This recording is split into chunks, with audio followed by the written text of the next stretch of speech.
Market all time high पे trade कर रहा है, लेकिन हम कंफ्यूज हैं कि आखिर हमें एसआईपी अपनी रोकनी चाहिए या फिर कंटिन्यू करनी चाहिए या फिर नई एसआईपी शुरू करनी चाहिए।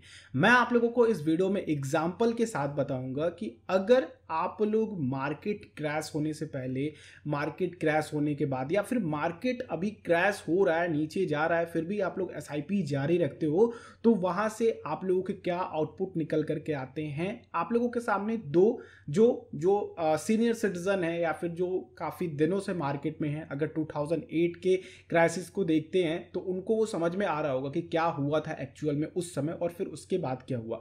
तो हम वो वाला एग्जाम्पल लेंगे 2008 वाला भी और 2020 जो हमारा रिसेंट है, और आप सभी ने इसका देखा है।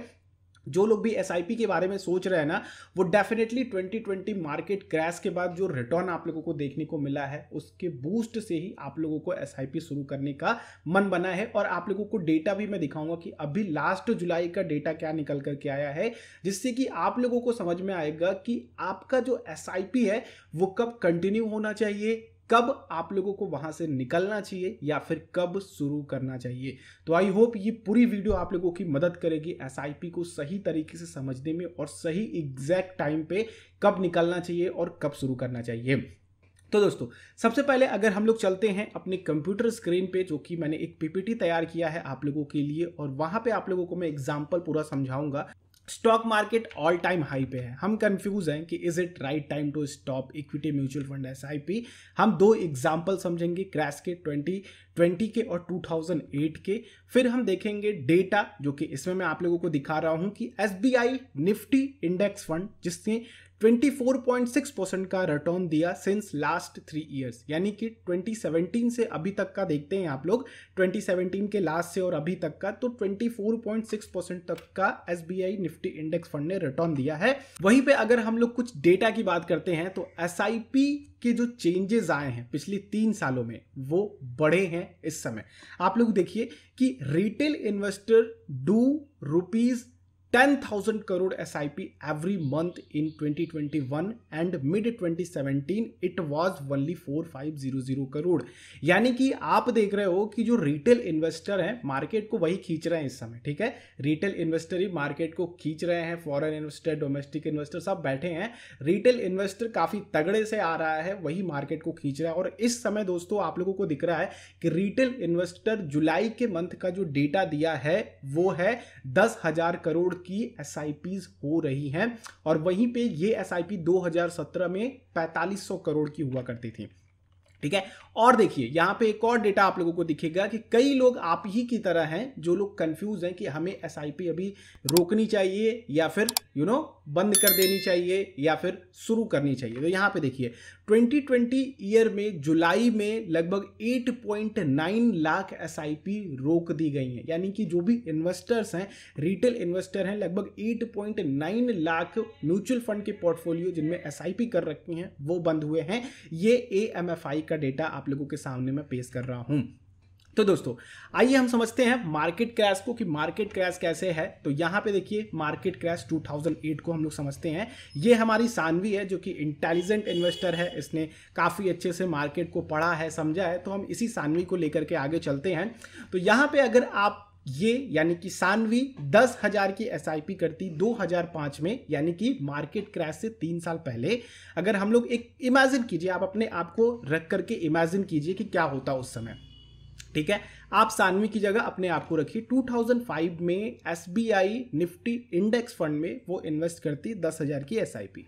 अब नियर क्रैश यानी कि दिसंबर 2007 में वो उसका जो रिटर्न दिखाता 48% का, ठीक है, नियर टू क्रैश। वहीं पे आप उसका जो पैसा ग्रो होता वो 3.6 लाख इन्वेस्ट करती और 6.97 लाख विद कंपाउंडिंग CAGR वो यहाँ पे अर्न कर लेती। अब दूसरे सिनेरियो इसी में चलते हैं हम लोग। इफ सी कंटिन्यू 30 सितंबर 2008 रिटर्न डाउन टू 6%, ठीक है। 30 सितंबर 2008 को उसका रिटर्न जो है वो 6% डाउन हो जाता। और उसी के अगले महीने अक्टूबर में सानवी ने -9.5% का गेन किया, यानी कि उसका पोर्टफोलियो अब नेगेटिव में चला गया। अब जो उसका इन्वेस्टेड अमाउंट है 4.6 लाख हो गया, जो कि अक्टूबर तक 10,000 रुपए की एसआईपी उसने कंटिन्यू की और उसका जो पूरी पोर्टफोलियो की वैल्यू है वो 3.8 लाख ही बच गई। ठीक है, तो आप यहां पे समझो कि अगर आप लोग एसआईपी को लॉन्ग टर्म में भी करते हो तो मार्केट आप लोगों को डुबा ले जाएगा। ऐसा नहीं है कि आपको मार्केट हमेशा लॉन्ग टर्म में बेहतर रिटर्न देगा। मैं आप लोगों को आगे और इसको थोड़ा सा रिफाइन करके समझाता हूं। नेक्स्ट एग्जांपल हम लोग समझते हैं, वो है मार्केट क्रैश 2020 का, जो कि हम सभी ने देखा है। यहां पे तो आप अपने आप को इमेजिन कर ही लो, ठीक है, अभी तक इमेजिन नहीं किया है। दोबारा से हम लोग सानवी को बुलाते हैं जिससे कि हमें एक मोटिव मिल सके। एसआईपी ये करती है सेम फंड में 2017 में, यानी कि 3 साल पहले एसबीआई निफ्टी इंडेक्स में। मार्केट क्रैश के पहले की बात कर रहा हूं, वहां पे इमेजिन कीजिए अपने आप को। अब नियर क्रैश 2020 एसआईपी रिटर्न जो थी वो 10.38, अभी क्रैश स्टार्ट नहीं हुआ है, ये दिसंबर की बात है, वहां तक इसको 10.38% तक का रिटर्न निकल करके आ रहा है। अब जो उसका फोलियो है वो 3.7 लाख का 4.33 लाख बना दिया है। वहीं पे अगर ये कंटिन्यू करती क्रैश में तो मार्च 2020 में जो इसका रिटर्न होता वो -18% डाउन हो जाता। ध्यान रखो, -18% डाउन हो गया उसका रिटर्न, और 3.9 लाख जो उसने इन्वेस्ट किया, कंटिन्यू करा उसने, तो वो वैल्यू रेट करके रखा है अपने पास केवल और केवल 2.83 लाख। आपने पूरे मार्केट क्रैश को समझा कि एक्चुअल में अगर आप लोग करते तो क्या नुकसान होता। अगर आप लोग लॉन्ग टर्म में, शॉर्ट टर्म में, जिस भी तरह के गोल्स के लिए आप लोग आ रहे हो और उस हिसाब से इक्विटी म्यूचुअल फंड्स को देख रहे हो, तो यहाँ पे इस तरह के चेंजेस आप लोगों को उन फंड्स में, उन रिटर्न्स में और डायरेक्टली इक्विटी में आते तो इस तरह के रिटर्न आप लोगों को देखने को मिलते। अब आइए कुछ अगले सिनेरियो में चलते हैं, जो कि है मार्केट क्रैश 2008 में। ये दूसरा एग्जाम्पल है जिसमें सानवी को हम दोबारा बुलाते हैं, और वो एसआईपी जो है 10,000 की 2005 एसबीआई निफ्टी इंडेक्स में करती और 2008 नियर उसका 48% रिटर्न बनता और 3.6 लाख अगेन उतना ही बन जाता, 6.9 इफ सी कंटिन्यू 6% उसका रिटर्न दिखता 2008 में, डाउन होता। ठीक है, फिर अक्टूबर में -9.5% हो जाता और जो उसकी फंड वैल्यू बचती अब 4.6 लाख डाउन होकर के 3.8 लाख बचती। ये दोबारा से मैं आप लोगों को वहां पे ले आया। अब वहीं पे अगर वो अपना इन्वेस्टमेंट कंटिन्यू रखती 31 जुलाई 2009 में, वही फंड सेम वैल्यू 12.8% का रिटर्न क्रिएट करके देती। अब उसका पोर्टफोलियो उसको 12.8% का रिटर्न दिखा रहा है। तो अब जो उसका फंड ग्रो हो गया वो 5.5 लाख से 7.38 लाख तक ग्रो हो गया। अब यहाँ पे थोड़ा आपको मैजिक दिख रहा है कि मार्केट नीचे फॉल हुआ तो उसने उसी पैसे में ज़्यादा यूनिट्स वहाँ की गेन करी। इसको हम लोग बाद में समझेंगे। आप लोग दोबारा से 2020 में आ जाओ, जो कि आप लोगों ने ये फील किया और आप लोगों के पोर्टफोलियो में ये देखने को भी मिल रहा है। सानवी को दोबारा बुलाते हैं। सानवी 10,000 लेकर के आई मार्केट में, मार्केट क्रैश से पहले उसका 4.3 लाख एंड ये 2.83 लाख उसके पोर्टफोलियो का रिटर्न बचा। अब जो उसका दिसंबर 2020 में, ठीक है, मार्च से लेकर के 2020 में आप लोग आइए, 2021 के शुरू होने से पहले 2021 तो बुल मार्केट हो गया है, तो दिसंबर 2020 में उसका जो -18% पोर्टफोलियो था अब वो 14.32% का रिटर्न जनरेट कर रहा है। Same fund, same money, same units उसको बाई हो रहे हैं। और जब मार्केट क्रैश हुआ तो उसने खूब सारी यूनिट्स बटोरी उसी एसआईपी पे, ठीक है, लेकिन जब मार्केट ऊपर जा रहा है तो वो कम यूनिट्स भी बटोर रही है। इसको दिमाग में रखिए, फिर हम लोग आगे समझते हैं कि मैं आप लोगों को क्या बताना चाह रहा हूं। फिर उसका 4.8 लाख पूरा इन्वेस्ट हुआ अभी तक का, पिछली 3-4 सालों में, और वो ग्रो होकर के 6.38 लाख रुपीस तक पहुंच गया। तो ये है मार्केट दोस्तों, और मार्केट इसी तरह से काम करता है। मार्केट एक साइकिल में काम करता है। तो हमने क्या सीखा?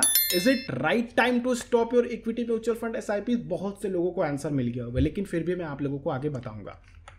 एग्जाम्पल हमने देखा 2008 का, 2020 देखा क्रैश, हमने ये सारा कुछ हमने समझा। अब क्या करना है आप लोगों को? क्या आप लोगों को आपकी एसआईपी कंटिन्यू रखनी है या फिर एसआईपी को बंद कर देनी है या फिर एसआईपी शुरू करनी है?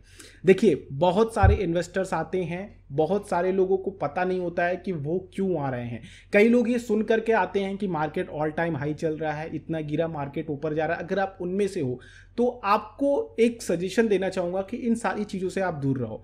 अगर आप ये सुन करके आ रहे हो बिना किसी गोल के, तो आपको इस तरह के इन्वेस्टमेंट से दूर रहना चाहिए। पता चला मार्केट थोड़ा करेक्ट होने आया तो आप लोग मुझे भी परेशान करोगे और खुद भी परेशान होगे, ठीक है। तो आप लोगों को सबसे पहले एक गोल क्रिएट करना है। अगर आप लोगों के लॉन्ग टर्म्स के गोल हैं और जो लोग भी एसआईपी करते हुए चले आ रहे हैं और यहां पे सोच रहे हैं कि निकलना है कि नहीं निकलना है, उनके लिए भी मैं बात करूंगा। देखिए, अगर आप लोग बिल्कुल नया शुरू करने जा रहे हो और सोच रहे हो कि मार्केट ऑल टाइम हाई पे है, तो आप लोग बिल्कुल परेशान मत हो, एसआईपी शुरू कर सकते हो। एसआईपी का मतलब है कि आपका अप्स एंड डाउन्स में यूनिट्स को बाई करना। अगर मार्केट हाई है तो आप लोगों की यूनिट्स को कम बाई करेगा, अगर मार्केट डाउन हो रहा है, करेक्ट हो रहा है, तो आप लोगों के वही फंड की यूनिट्स ज्यादा बाई होंगी। तो एट द लॉन्ग टर्म का गोल्स है आपका, तो इक्विटी म्यूचुअल फंड में आपकी एवरेजिंग काफी अच्छे हो जाती है और आप हर अप्स एंड डाउन्स को कैच करते हैं। अब आप ये सोच रहे हो कि आपने 2 साल इन्वेस्ट करा या फिर मार्च में आपने इन्वेस्टमेंट स्टार्ट करा 2020 मार्च में, और आप सोच रहे हो कि हमें अच्छा रिटर्न निकल गया है, अब निकल जाओ। तो इस हिसाब से अगर आपने किया है तो डेफिनेटली आप निकल जाओ, आपका रिटर्न बन गया, आप निकल जाओ। लेकिन आपने लॉन्ग टर्म का गोल रख रखा है और आपको कुछ 60%, 70%, इवन 100%, मेरे कुछ म्यूचुअल फंड 100% से ज़्यादा के रिटर्न दे रहे हैं। तो अब मैं इस सिनेरियो में सोच रहा हूँ कि मैं निकल जाऊँ, फिर जब मार्केट गिरेगा तब मैं एसआईपी अपनी शुरू करूँगा। तो सरासर ये एक गलत फाइनेंशियल प्लानिंग है, इसको आप लोग नेग्लेक्ट कर सकते हो, अपनी एसआईपी को जारी रख सकते हो अगर आपके गोल्स लॉन्ग टर्म के हैं। क्या हुआ अगर मार्केट करेक्ट नहीं हुआ तो? क्या हुआ मार्केट यहाँ फिर 16,700 के लेवल से फिर ऊपर ही भागता चला गया तो? ठीक है, तो फिर यहाँ पे आप लोग परेशान हो जाओगे कि अरे यार मैं मिस कर गया ये सारी चीज़ें, काश मैं इन्वेस्टमेंट अपना करता रहता। तो वो काश वाली चीज़ें आपके अंदर नहीं आएंगी।